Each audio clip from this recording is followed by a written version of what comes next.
یہ سن 1917 کی بات ہے۔ عراق کے پہاڑوں میں برطانوی جنرل اسٹانلی مادوے کا ایک چرواہے سے سامنا ہوا۔ جنرل چرواہے کی طرف متوجہ ہوئے اور اپنے مترجم سے کہا، ان سے کہہ دو کہ جنرل تمہیں 1 پاؤنڈ دے گا، بدلے میں تمہیں اپنے کتے کو ذبح کرنا ہوگا۔ کتا چرواہے کے لیے بہت اہم ہوتا ہے۔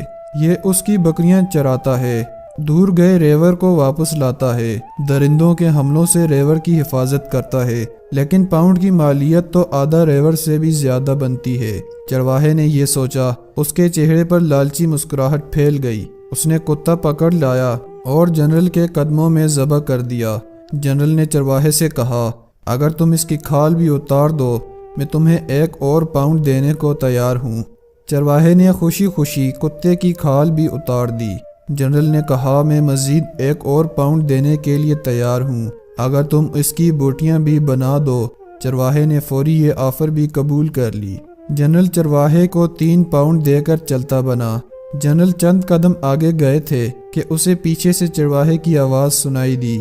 وہ پیچھے پیچھے آ رہا تھا اور کہہ رہا تھا، جنرل اگر میں کتے کا گوشت کھا لوں آپ مجھے 1 اور پاؤنڈ دیں گے؟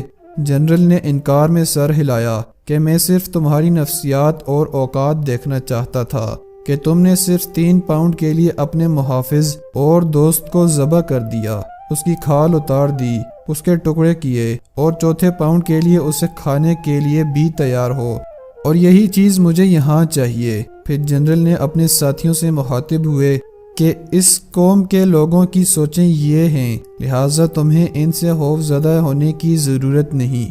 آج یہی حال مسلم ملکوں اور معاشروں کا ہے، اپنی چھوٹی سی مصلحت اور ضرورت کے لیے اپنی سب سے قیمتی اور اہم چیز کا سودا کر دیتے ہیں، اور یہ وہ ہتھیار ہے جسے ہر استعمار، ہر قابض، ہر شاطر اور ہر دشمن ہمارے خلاف استعمال کرتا رہا ہے۔